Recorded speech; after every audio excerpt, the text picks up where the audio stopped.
It was music of a particular area and a particular time. I was aware that it was music from another age. He was of a style that was most uncommon. It came from a particular area in County Clare. It was so totally different than anything we knew. It had that wildness about it. He was the concert band member. John Kelly took his music extremely seriously. And, he saw the bad days, like. When you think of John and Joe Ryan and Bobby Casey and Junior and those type of people, the extraordinary thing about them, I think, was that they transitioned Irish traditional music from the country house, from the Hearthstone, right onto an international stage. John Kelly's legacy is quite varied, actually.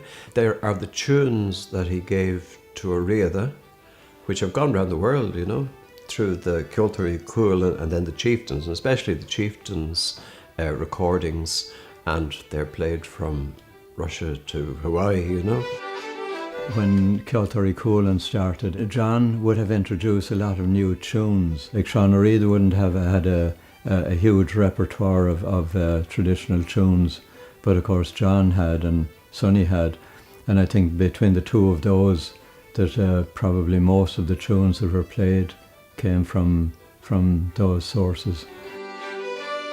He never lost his country, rural background.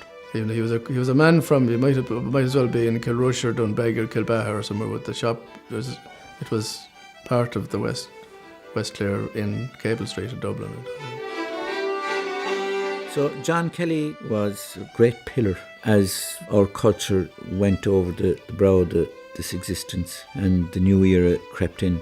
He was one of the last tales of that older generation leaving us here. So one day it would be nice to think that the seeds they planted will be cultivated by a younger generation and that they will actually learn to know who we are and what we are and what the culture was, what the civilization was that the likes of John Kelly and Sean Areada represented.